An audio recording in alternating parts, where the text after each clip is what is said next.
جمشید کی زبان سے ایک لفظ نکل گیا تھا، غلطی ہو گئی تھی اس سے، حضرت عائشہ کے بارے میں کچھ کلمات اس نے ایسے کہے جو میں سمجھتا ہوں غیر شرعی بھی نہیں تھے، نہ اس میں کوئی گستاخی کا پہلو تھا، لیکن اگر کوئی گستاخی نکالنا چاہتا تو نکال سکتا تھا۔ اصولی بات یہی ہے کہ اگر کوئی گستاخی کرتا ہے تو واضح لفظوں میں ہونی چاہیے، اس کے بعد اس کے خلاف تھانے میں ایف آئی آر کٹنی چاہیے، جج کو پورا رائٹ ہے وہ یہ تحقیق کرے کہ گستاخی ہوئی بھی ہے کہ نہیں ہوئی ہے، جج کو یہ حق ہونا چاہیے کہ چاہے تو وہ سزا دے، اور چاہے اگر وہ یہ سمجھتا ہے کہ یہ بندہ نشے میں تھا یا اس کو گستاخی پہ اکسایا گیا ہے، ٹارچر کیا گیا ہے، یا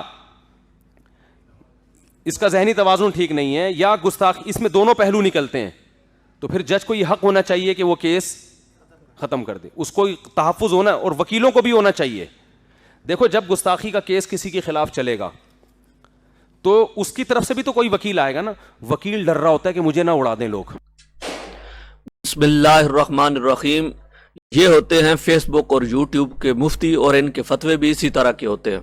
ان بیچاروں کو یہ معلوم نہیں ہے کہ یہ کتنا بڑا یہ جرم کا ارتکاب کر رہا ہے، اور اس کی یہ جو گفتگو ہے یہ گستاخان رسول کو اتنا جو ہے سپورٹ کر رہی ہے، اور یہ ان کے بارے میں یہ نرمی ہے گستاخان رسول کے بارے میں، اور یہ گفتگو بالکل شریعت کے مطابق نہیں ہے، اور ان کو چاہیے تھا کہ اپنی اس گفتگو سے رجوع کرے۔ اب اس بیچارے کو یہ نہیں معلوم کہ ہر ایک کی زبان کیسے پھسل جاتی ہے۔ جب بھی رسول پاک صلی اللہ تعالی علیہ وسلم کے بارے میں کوئی توہین کرتا ہے تو یہ کہہ دیتا ہے کہ اس کی زبان پھسل گئی۔ جنید جمشید، اس نے جب رسول پاک صلی اللہ تعالی وسلم کی پیاری زوجہ حضرت عائشہ صدیقہ بنت صدیق رضی اللہ تعالیٰ عنہ کی گستاخی کی تو اس نے کہہ دیا کہ اس کی زبان پھسل گئی۔ اچھا، ایک اور کے بارے میں، اس کے بارے میں بھی زبان پھسل گئی، ایک اور نے توہین کی، اس کی بھی زبان پھسل گئی۔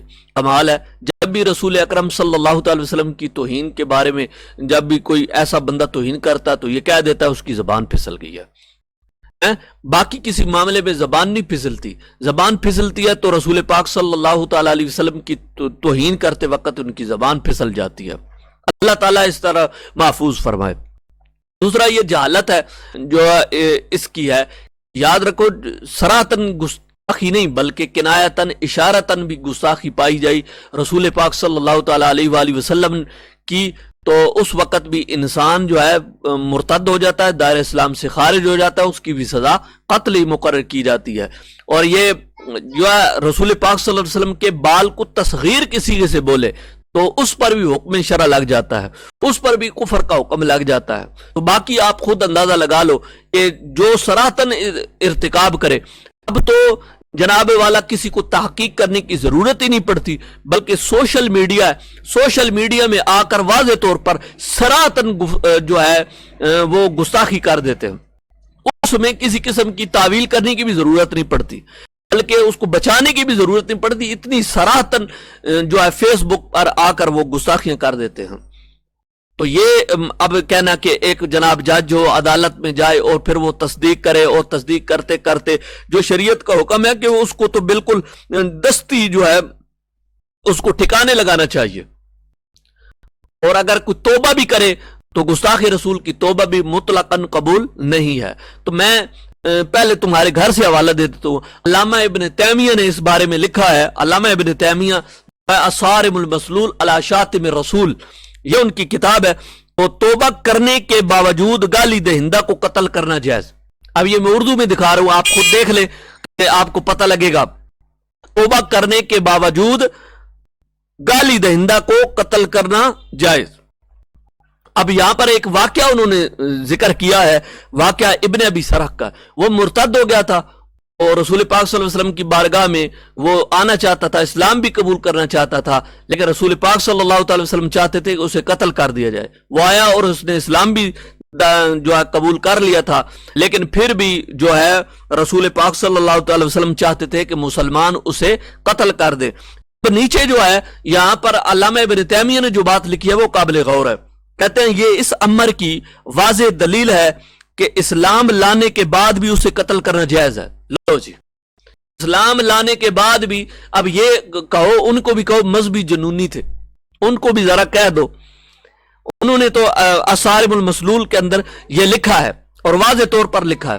اور جو ہے البحر الرائق کتاب جو ہے میں آپ کے سامنے پیش کرتا ہوں, جو ہے البحر الرائق کتاب, اس میں ذرا یہ بھی واضح کر دوں کہ جتنے بھی مرتدین ہیں ان مرتدین کے بارے میں جو بات ہے وہ ایک الگ بات ہے. باقی سارے مرتدین الگ ہیں. رسول پاک صلی اللہ علیہ وسلم کی شان میں توہین کرنے والا جو ہے وہ جو ہے گستاخ الگ ہے, وہ مرتد الگ ہے. اس میں اور اس میں بڑا فرق ہے, زمین و آسمان کا فرق ہے, اور زمین و آسمان کا اس میں فرق ہے. اب دیکھیے میں صفحہ نمبر 125 پہ اس پہ عبارت پیش کرتا ہوں, تو یہ اس سے استثناء حاصل ہے. استثناء باقی مرتدین اور یہ مستثناء حکم ہے. وَيُسْتَثْنَى مِنْهُ مَسَائِلُ الْأُولَى الرِّدَّةُ بِسَبِّهِ صلی اللہ علیہ وسلم. رسول پاک صلی اللہ علیہ وسلم کو گالی دینے والے کی جو ردت ہے وہ باقی تمام مسائل سے الگ ہے. اس میں سے جو پہلا مسئلہ ہے وہ رسول پاک صلی اللہ تعالی وسلم کے بارے میں انہوں نے ذکر کیا ہے. تو دیکھا رسول پاک صلی اللہ علیہ وسلم کی شان میں گستاخی کرنے والا اس کا وہ باقی تمام مرتدین سے اس کا حکم بھی جدا ہے اور وہ مستثنا ہے. تو جب ان سے مستثنا ہے تو اس کا حکم بھی مستثنا ہوگا. اسی طرح میں ایک کتاب اور پیش کر دیتا ہوں, الرد المختار علی الدر المختار. اس میں تو آپ کو پتہ ہونا چاہیے کہ اس میں جو ذکر کیا گیا ہے کافر کے بارے میں انہوں نے کہا ہے الکافر بسب نبی صلی اللہ علیہ وسلم من الانبیاء فانه يقتل حدا ولا تقبل توبۃ مطلقا. کہتے ہیں کہ کافر اگر نبی پاک صلی اللہ علیہ وسلم کی گستاخی کر دے تو کہتے ہیں اسے بطور حدن قتل بھی کیا جائے گا اور اس کی مطلقاً توبہ قبول نہیں کی جائے گی. اب یہاں پر مطلقاً بیان کیا ہے عدالت میں قاضی کے سامنے پیش ہونے کے بعد یا پیش ہونے سے پہلے, چاہے وہ قبل الاخذ جو ہے بعد الاخذ, جس وقت بھی وہ توبہ کرے گا اس کی توبہ قبول نہیں ہوگا, چاہے مرد ہے چاہے عورت ہے. یہاں پر مطلقاً جو ہے اس کی, اور جو اس میں شک کرے, علامہ شامل لکھا ہے کہ وہ بھی کافر ہے. اور اس میں ایک جگہ پر پیچھے جو انہوں نے ذکر فرمایا ہے وہ بھی میں آپ کو بتا دوں, وہی عبارت میں ایک آپ کے سامنے پیش کرنا چاہتا ہوں. یہ بڑی اہمیت کی حامل ہے. جو کہا کہ جناب کوئی بندہ نشے کی حالت میں ہو تو وہ قاضی جو ہے جج میں عدالت میں وہ اس بات کی پرکھ ہے کہ وہ جو ہے جو کہانی تم نے پڑھی کہ اسے سزا دینی چاہیے اور سزا بنتی ہے یا نہیں بنتی ہے تو کیس کو ڈسمس کر دے. تو جو کہانی تم نے پڑھی ہے تو وہ تمہیں اتنی جہالت ہے, میں حیران ہوں کہ آپ ان کو مفتی کیوں کہتے ہیں. میں اس بات پر بڑا حیران ہوں. یہ صفحہ نمبر 346 پہ میں بیان کر رہا ہوں. رسول پاک صلی اللہ علیہ وسلم کے علاوہ اگر کوئی بندہ نشے کی حالت میں کسی کی بھی توہین کر دے تو یاد رکھو کہ اس پر کفر حکم کفر نہیں ہوگا اور وہ مرتد بھی نہیں ہوگا. لیکن اگر کوئی رسول پاک صلی اللہ علیہ وآلہ وسلم کی شان میں نشے کی حالت میں توہین کر دے, فرمایا کہ اسے قتل بھی کیا جائے گا اور اس کے لیے معافی بھی کوئی نہیں ہے. اب یہ دیکھو, لا تسخوا ردت السکران الا ردت بسب النبی صلی اللہ علیہ وسلم فانه يقتل ولا يعفى عنه. یہاں پر بھی فرمایا کہ نشے کی حالت میں اس پر کوئی حکم شرع نہیں لگے گا, اس پر جو ہے مرتد ہونے کا حکم صحیح نہیں ہے. لیکن جو رسول پاک صلی اللہ علیہ وسلم کی شان میں جو ہے گالی دے اور اس پر جو حکم شرع لگے گا یعنی وہ مرتد ہو جائے گا اور اسے قتل کیا جائے گا اور معافی بھی اسے نہیں دی جائے گی. اب یہاں پر اسی طرح جو ہے یہ ایک کتاب میرے پاس پڑھی ہے, اسی کے اندر بھی الاشباء والنظائر کے اندر بھی یہی جو ہے لکھا ہوا ہے. اب جناب والا جو ماورائے عدالت کے بارے میں کسی فقیہ کی عبارت پیش نہیں کرتا, بلکہ میں آپ کو جناب والا حدیث پاک میں سے صحیح کی حدیث وہ میں آپ کے سامنے رکھتا ہوں جو سرکار دو عالم صلی اللہ علیہ وسلم کو بتائے بغیر رسول پاک صلی اللہ علیہ وسلم کی گستاخہ ملعونہ کو ایک نابینا صحابی نے اس کو قتل کر دیا اور رسول پاک صلی اللہ تعالیٰ علیہ وسلم نے اس پر نہ کوئی قصاص رکھا اور نہ ہی اس پر کوئی دیت رکھی. رسول پاک صلی اللہ علیہ وسلم نے نہ قید کیا, کسی قسم کی ان کو کوئی سزا بھی نہیں دی. یہ سنن نسائی شریف ہے, اس میں جناب والا میں پیش کرتا ہوں آپ کے سامنے ایک روایت تو آپ کو پتہ لگے.